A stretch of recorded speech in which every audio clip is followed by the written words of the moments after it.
Bienvenue sur Afro Info 243 de partout où vous nous suivez à travers le monde. Comme vous l'avez constaté à travers ces images, un contingent de l'armée kényane est entré officiellement en République démocratique du Congo via l'aéroport international de Goma en province du Nord Kivu. C'est dans le cadre des mutualisations des forces des pays de l'Est d'Afrique, l'EAC, c'est la communauté régionale dont il s'agit pour stabiliser l'Est de la RDC écumé par des groupes armés, des violences armées. En ces moments, nous parlons du M23. La situation reste tendue dans les zones des combats entre ce mouvement terroriste et les forces armées de la République démocratique du Congo. C'est notamment sur les fronts des Kisigari et Rugari en territoire de Rutshuru.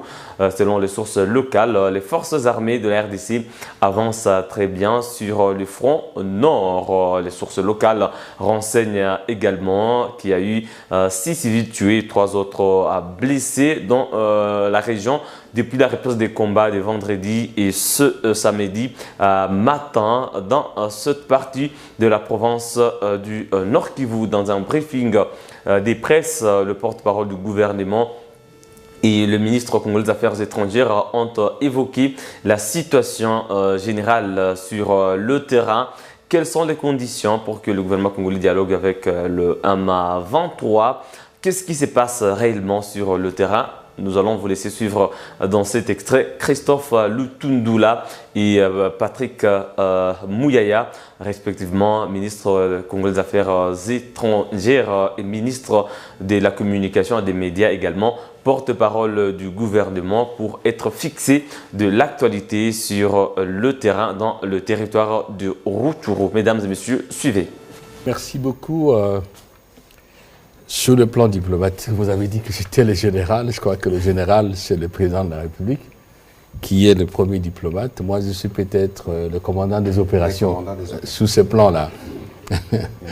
Oui, il y a eu certainement des avancées importantes. Je crois que l'opinion nationale et internationale a suivi les prises de position de certains partenaires qui rejoignent de plus en plus notre façon de voir le processus de paix se dérouler et devenir un processus finalement prometteur. Pour être plus concret, les faits marquants sont les suivants. Premièrement, vous l'avez certainement dit, il y a eu la rencontre de Luanda, je crois que c'était le dimanche, non, le samedi de la semaine dernière. Nous avons eu une réunion à 2 niveaux. D'abord, au niveau ministériel. Mes collègues de Rwanda, Vincent Biruta, et moi-même, sous bien sûr la médiation du collègue de l'Angola, Antonio Tete. Et puis, le deuxième niveau, c'est le niveau des chefs de service d'intelligence. À notre niveau, vous avez suivi le communiqué, au niveau des chefs d'intelligence, ils devaient poursuivre les discussions. Ça n'a pas été sanctionné par un communiqué parce qu'il y a eu des points de divergence qui n'ont pas été vidés.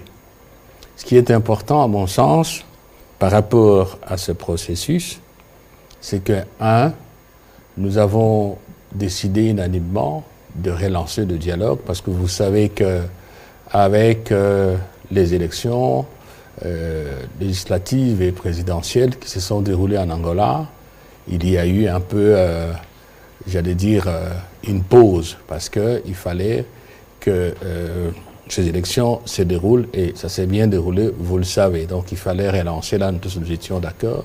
Étant entendu bien sûr que nous avons aussi le même point de vue, de la manière de résoudre la crise, c'est-à-dire que c'est marqué dans le communiqué que nous considérons que le dialogue diplomatique était le moyen le plus approprié, en tout cas le moins coûteux.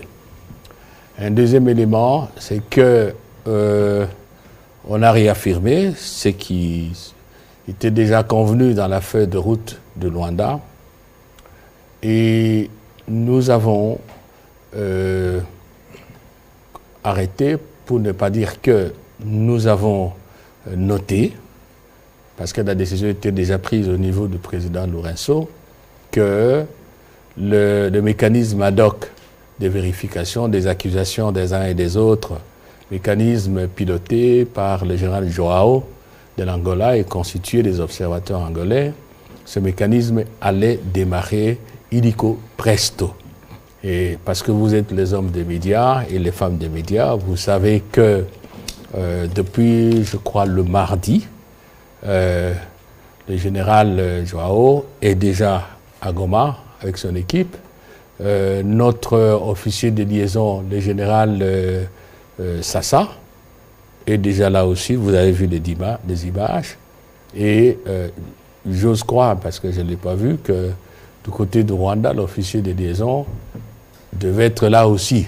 Parce qu'il y a l'équipe, elle est angolaise, mais il y a un officier de liaison en général, du côté congolais, et un officier de liaison dont on nous a dit qu'il aurait été déjà nommé du côté de Rwanda. On pourra, lors des échanges précisés, donner une idée sur le travail à faire. Ça, c'est acquis, ça a démarré. Il y a aussi le fait que, je crois que c'est le troisième élément, nous avons, quand je dis nous, c'est-à-dire les ministres, nous avons convenu qu'il fallait, comme c'est consigné dans la feuille de route de Luanda, avoir des réunions de coordination avec nos collègues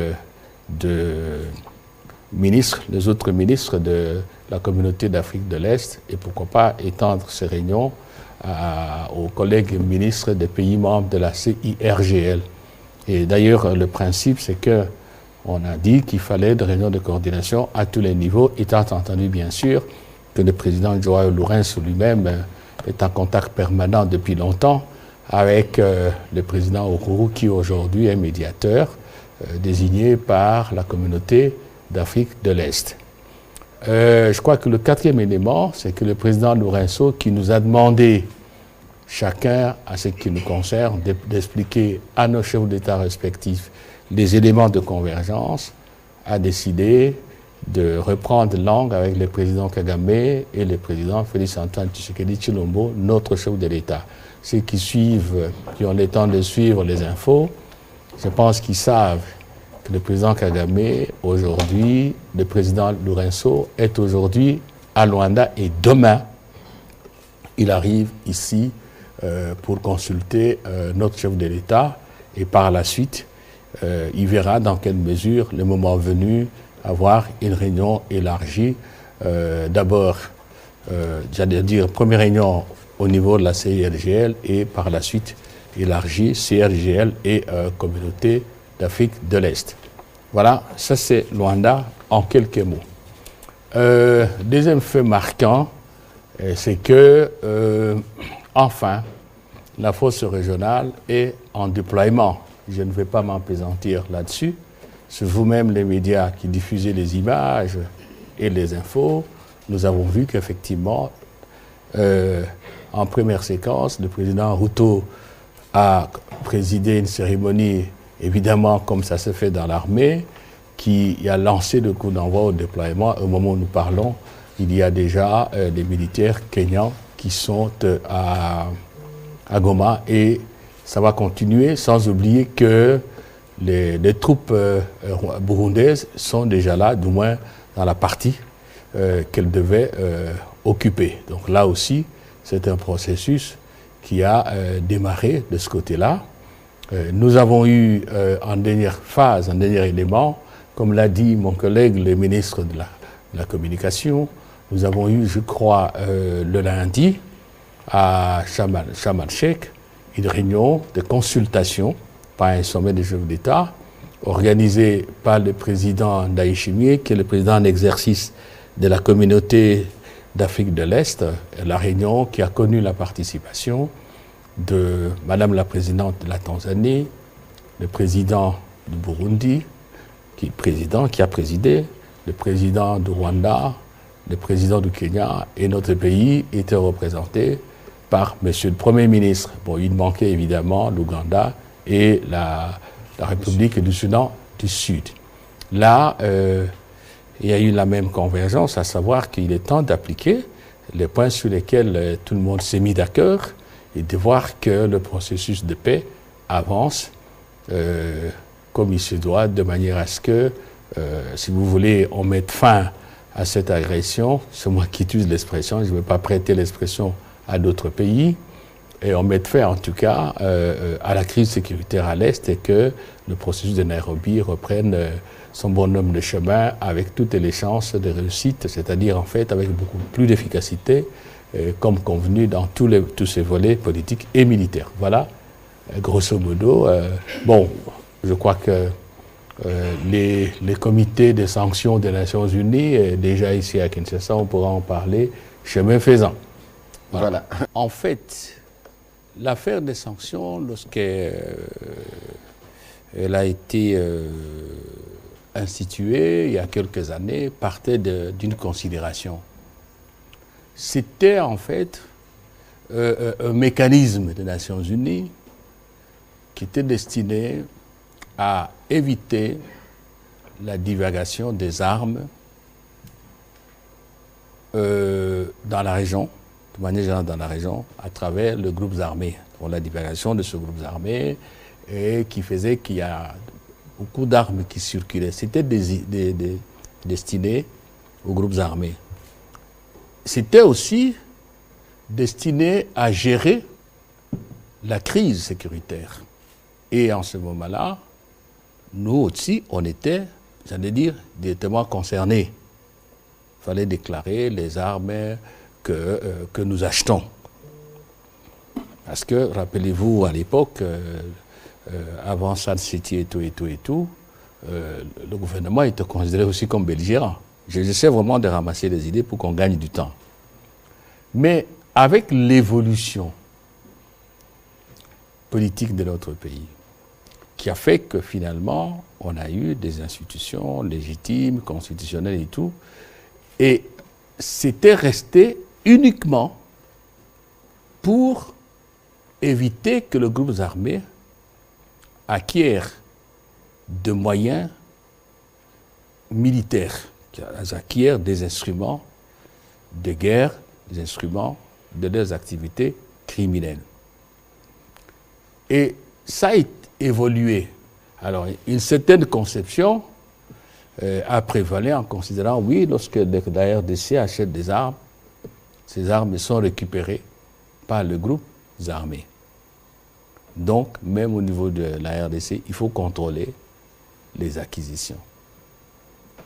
Ça a continué.